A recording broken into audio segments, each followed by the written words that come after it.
እንኳን ደህና መጣችሁ። ዛሬ አንድ በጣም ወሳኝ ጥያቄ ይዘን ነው የምንጀምረው። እሺ። በዘመናዊ ግንኙነት ውስጥ የቤት ውስጥ ስራዎችን መስራት የፍቅር መግለጫ ነው ወይስ ያው የግዴታ ቀንበር? በጣም ወሳኝ ጥያቄ ነው። ሳህን ማጠብ፣ ቆሻሻ መጣል ወይም የህፃን ዳይፐር መቀየር እወድሻለሁ ከሚል ቃል በላይ ሊናገር ይችላል? ይችላል፣ በጣም ይችላል። ያው ብዙ ግንኙነቶች ውስጥ በየቀኑ ውጥረት የሚፈጠር ጉዳይ ነው። እውነት ነው። እና ይህንን ጥያቄ ለመመለስ እንዲረዳን ከጋሪ ቻፕማን ዘነኛ መጽሐፍ 5ቱ የፍቅር ቋንቋዎች ውስጥ አንድ ምዕራፍ ላይ በጥልቀት እንወያያለን። አዎ፣ ትኩረታችን በአራተኛው የፍቅር ቋንቋ ላይ ነው። አገልግሎታዊ ድርጊቶች በሚለው በትክክል acts of service በሚለው የመጽሐፉ መሰረታዊ ሐሳብ ሁላችንም ፍቅርን የምንሰጥበትና የምንቀበልበት የተለየ ቋንቋ አለን የሚል ነው። አዎ፣ ለአንዳንዶች ቃላት ናቸው፣ ለሌሎች ስጦታ። ልክ ነው። ዛሬ የምናየው ግን ቋንቋቸው ድርጊት ለሆኑ ሰዎች ነው። ጸሐፊው ጂም ስለተባለ ሰው ማውሳት ይጀምራል። እሺ። ባለቤቱ ትወዳሃለች ወይ ተብሎ ሲጠየቅ የመለሰው መልስ አዎ ነው ያለው። በዓለም ላይ ምርጥ የቤት እመቤት ነች። በቃ ቤታችን ንጹህ ነው፣ ልብሶቼ ታጥበው ተተኩሰው ቁጭ ይላሉ፣ ድንቅ ምግብ ትሰራለች፣ አሃ እንደምትወደኝ አውቃለሁ ብሎ ነው የመለሰው። ለሱ እነዚህ ድርጊቶች ከማንኛውም የፍቅር ግጥም በላይ ናቸው። አዎ፣ ለሱ የፍቅር ማረጋገጫው እነዚህ ተግባራት ናቸው ማለት ነው። እዚህ ላይ ያለው ዋና ነጥብ የትዳር አጋርነት ለማስደሰት በማሰብ የምንፈጽማቸው ተግባራት ናቸው። ነገር ግን እዚህ ጋር አንድ ወጥመድ አለ። ብዙ ጊዜ እኛ ለትዳር አጋራችን ፍቅራችንን የምንገልጸው በራሳችን የፍቅር ቋንቋ ነው። አዎ፣ እነሱ በሚረዱት ሳይሆን በትክክል። ይህ ደግሞ ወደ ትልቅ አለመገባባት ሊመራ ይችላል። ይህም በቀጥታ ወደ መጽሐፉ ዋና ታሪክ ይወስደናል፣ የማርክና የማርያም ታሪክ። አዎ፣ ይህ ታሪክ ለብዙዎች መስታወት ነው። በጣም እነሱ እንደሚሉት በምንም ነገር አንስማማም ነበር። ለምሳሌ ማርክ ቅዳሜ አደን መሄድ ይወዳል፣ ማርያም ደግሞ ትጠላለች። ፍጹም ተቃራኒ። ማርያም እሁድ ቤተ ክርስቲያን መሄድ ትፈልጋለች፣ እሱ ደግሞ የእረፍት ቀኔ ነው ይላል። ነገር ግን ከነዚህ ሁሉ በላይ የነበረው ትልቁ የጦርነት አውድማ የቤት አያያዝ ነበር። እሱ ነው ዋናው ችግር የነበረው። አዎ፣ ማርክ ከሥራ ሲመለስ ንጹሕ ቤትና የተዘጋጀ እራት ይጠብቀዋል። እሱ እንደሚለው ቤቱ ሲቆሸሽ እሷ ለእኔ ግድ እንደሌላት ይሰማኛል። ዋው! እንደማትወደኝ ነው የሚሰማኝ ይላል። እሷስ በበኩሏ ማርያም በበኩሏ ቀኑን ሙሉ ከሕፃን ጋር ስሯሯጡዬ ከሥራ ሲመጣ ቢያንስ ሊያግዘኝ አይችልም? ባል ማለት ምንማይ ሥራ ንጉሥ ማለት ነው በማለት በመሬት ትናገራለች። ይሄ በጣም የተለመደ ችግር ይመስለኛል። እሱ አታከብርኝም ይላል፣ እሷ አታግዘኝም ትላለች። ልክ። ታዲያ ጸሐፊው የለውጡን ቁልፍ ያገኘው ወዴት መለስ ብሎ ነው? ወደ ኋላ ወደ ጋብቻቸው መጀመሪያ መለስ ብሎ ሲጠይቃቸው ነው። ከመጋባታቸው በፊት? አዎ፣ ከመጋባታቸው በፊት የነበራቸው ግንኙነት ፍጹም የተለየ ነበር። ማርክ ማርያምን በትምህርት ፕሮጀክቶቿ ያግዛት ነበር። በቤት ሥራ ይተባበራት ነበር እና እነዚህ ድርጊቶቹ ለማርያም ከፍተኛ የፍቅር መግለጫዎች ነበሩ። ያኔ የፍቅር ገንዳዋ ሙሉ ነበር። ታዲያ ከተጋቡ በኋላ ምን ተለወጠ? ማርክ ለምን አቆመ? እዚህ ጋ ነው ወሳኙ ነጥብ ያለው። ጸሐፊው ምን ይላል መሰለሽ? ከጋብቻ በፊት የምናደርጋቸው ነገሮች ከጋብቻ በኋላ ለምናደርገው ነገር ማሳያ አይደሉም ይላል። እውነት ነው። ማርክ ከጋብቻ በፊት የማርያምን የፍቅር ቋንቋ በደንብ ይናገር ነበር። ከተጋቡ በኋላ ግን ሳያውቀው ወደ ልጅነቱ ሞዴል ተመለሰ። አባቱ ውጪ ሲሰራ፣ እናቱ የቤት ውስጥን ሥራ ሙሉ በሙሉ ትሰራ ነበር። አሃ፣ የልጅነት ሞዴሉን ወደ ትዳሯ መጣው ማለት ነው። በትክክል። ስለዚህ ማርያምም የእናቱን ሚና እንድትጫወትለት መጠበቅ ጀመረ። የሚገርመው ደግሞ ጸሐፊው ሲመረምር የማርክም የፍቅር ቋንቋ አገልግሎታዊ ድርጊቶች መሆኑ። ልክ። ይሄ ነው የሚገርመው። ስለዚህ ሁለቱም ተመሳሳይ ነገር እየፈለጉ ነበረ። ንጹሕ ቤት፣ የተዘጋጀ ምግብ፣ መረዳዳት። አዎ።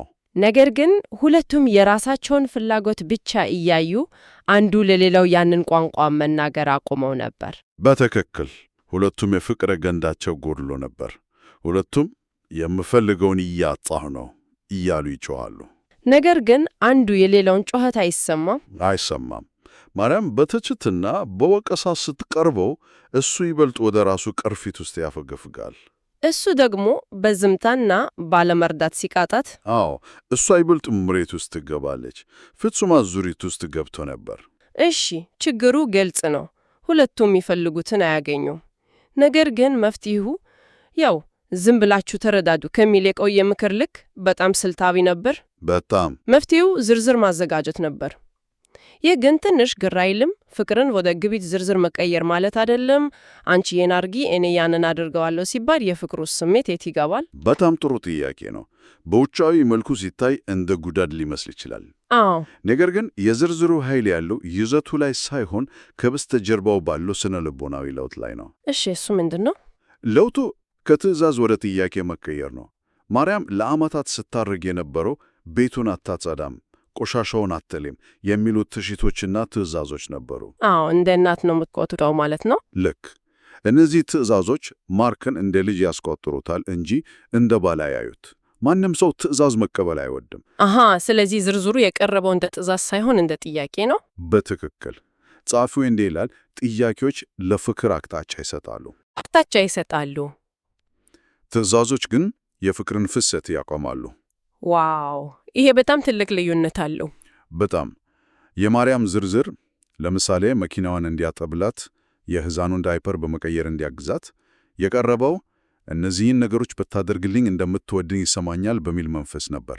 የማርክም እንደዛው።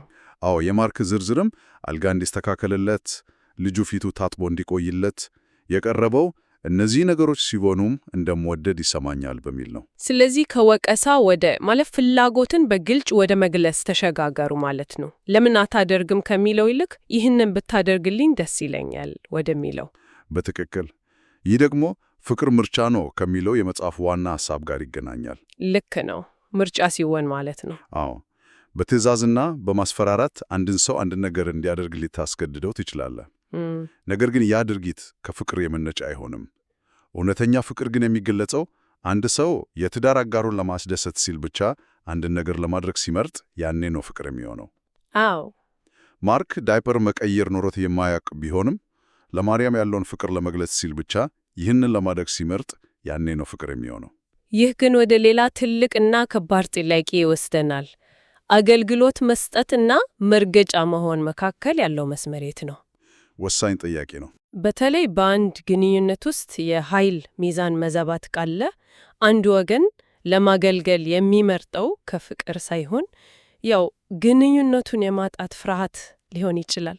ይህ እጅግ በጣም አስፈላጊ ነጥብ ነው። ጸሐፊው ይህንን ጉዳይ በቀጥታ ያነሳል። እሺ። ለ20 ዓመታት በትዳር ውስጥ ስትበደል የኖረች ሴት ምሳሌ ይጠቅሳል። ይህች ሴት ለባሏ እጁንና እግሩን ታጥብ ነበር፣ የምትችለውን ሁሉ ታደርግለት ነበር። ነገር ግን በልቧ ውስጥ የነበረው ፍቅር ሳይሆን ጥላቻ፣ ምሬትና ፍርሃት ነበር። በቃ ፍርሃት ነው። ስለዚህ ጸሐፊው እንደሚያስቀምጠው እውነተኛ አገልግሎታዊ ድርጊቶች በፈቃደኝነት ላይ የተመሰረቱ ናቸው።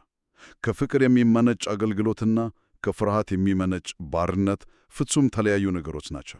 ልዩነቱ ያለው በድርጊቱ ሳይሆን በድርጊቱ በስተጀርባ ባለው ስሜትና ምርጫ ላይ ነው ማለት ነው። ፍጹም። አንዱ በነጻነት የሚደረግ ስጦታ ነው፣ ሌላኛው በግዴታ የሚከፈል ግብር ነው። በትክክል። ጤናማ ግንኙነት ውስጥ አገልግሎት የሁለትዮሽ መንገድ ነው። አዎ፣ መስጠትና መቀበል ነው። ዛሬ እኔ የአንቺን የፍቅር ገንዳ ለመሞላት አንድ ነገር አደርጋለሁ፣ ነገ አንቺ የኔን ለመሞላት ታደርጊያለሽ። ነገር ግን በአንደኛው ወገን ብቻ የሚፈስ ከሆነ ያ አገልግሎት ሳይሆን ብዝበዛ ይሆናል። እውነት ነው። ጸሐፊው እንደሚለው ፍቅር በደልን አይደግፍ። ስለዚህ አንድ ሰው ያለማቋረጥ እየተበደለ ፍቅር ነው እያለ ማገልገል የለበት።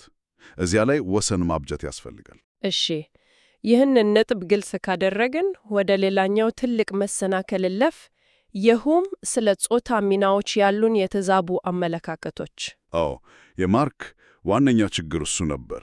በወላጆቹ የጋብቻ ሞዴል ውስጥ ተቀርቅሮ መቆየቱ፣ የወንድ ሥራ እና የሴት ሥራ የሚለው አስተሳሰብ በጣም ትልቅ እንቅፋት ነው። ማርክ በአእምሮ ውስጥ ሚስት ማለት የቤት ውስጥ ሥራዎችን ትሠራለች፣ ባል ደግሞ ከቤት ውጪ የሚል ስዕል ነበረ። የድሮ አስተሳሰብ። አዎ። ጸሐፊው ግን ይህ የድሮ አስተሳሰብ በዘመናዊው ዓለም እንደማይሠራ ይሞግታል። በአሁኑ ጊዜ ብዙ ጊዜ ሁለቱም ባለትዳሮች ከቤት ውጭ ይሰራሉ። ልክ ነው። ስለዚህ የድሮ የሥራ ክፍፍል ፍትሐዊ አይደለም። ከፍትሐዊነቱም በላይ ነው። የፍቅር ቋንቋን የመናገር ጉዳይ ነው። የትዳር አጋሪ የፍቅር ቋንቋ ቤቱን በቫኪዩም ማጽዳት ከሆነ እኔ ደግሞ ይህ የሴት ሥራ ነው ብዬ ካሰብኩ በቀጥታ ፍቅርሽን መናገር አልፈልግም እያልኩ ነው። በትክክል። ጸሐፊው ይህንን የተዛባ አመለካከት መስበር በራሱ ትልቅ የፍቅር መግለጫ ነው ይላል። አዎ። ማርክ የሕፃን ዳይፐር መቀየር የወንድነት ሚናው እንዳልሆነ ቢያስብም ለማርያም ያለውን ፍቅር ለማሳየት ይህንን ለማድረግ ሲመርጥ ለዓመታት የተገነባን የስሜት ግድግዳ ነው ያፈረሰው። ለእሷ ትልቅ ትርጉም ይኖረዋል። በጣም ለእሷ እወድሻለሁ ከሚለው ቃል በላይ ይኸው ዳይፐሩን ቀየርኩ የሚለው ድርጊቱ ትርጉም ነበረው። ምክንያቱም ያንን ለማድረግ የራሱን አስተሳሰብ ማሸነፍ እንደነበረበት ታወቃለች። ልክ። ያ በጣም ኃይለኛ ሐሳብ ነው።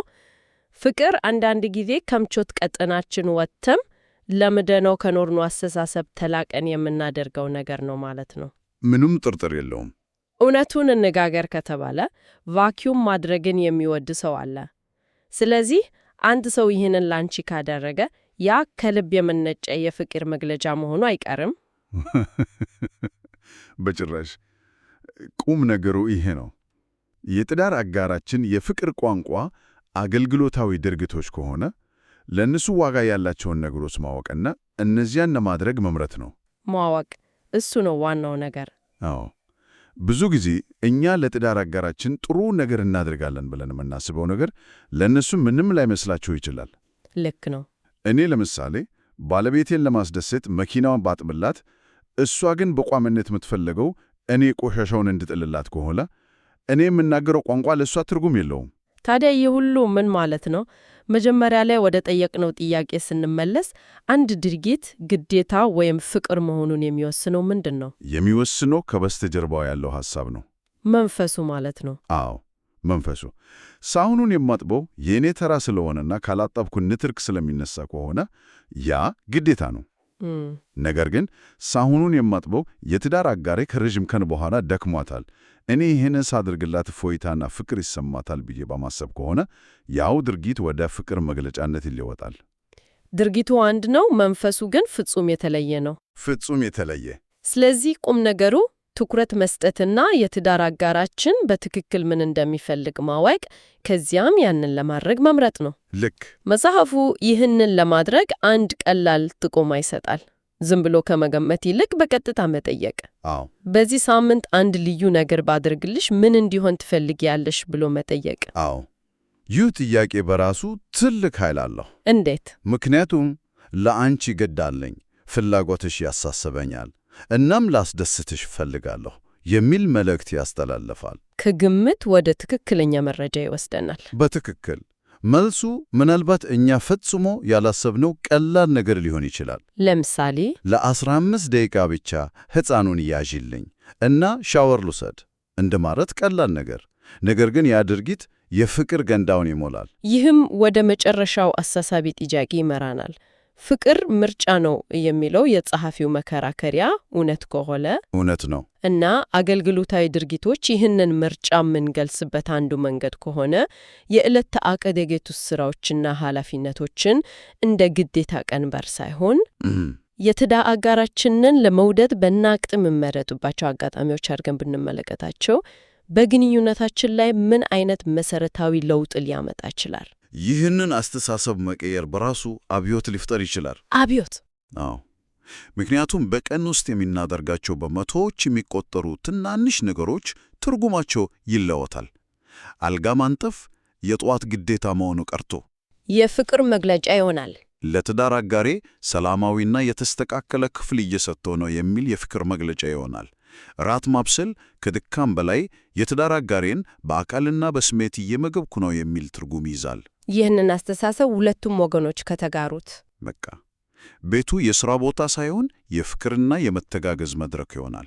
እናም ምናልባት ያኔ ነው ድርጊቶች ከቃላት በላይ ይናገራሉ የሚለው ብሂል ሁለተኛ ትርጉሙን የሚያገኘው። በትክክል። ዛሬ በጥልቀት የተወያየንበት ይህ ነበር። ለመደመጡን አመሰግናለን።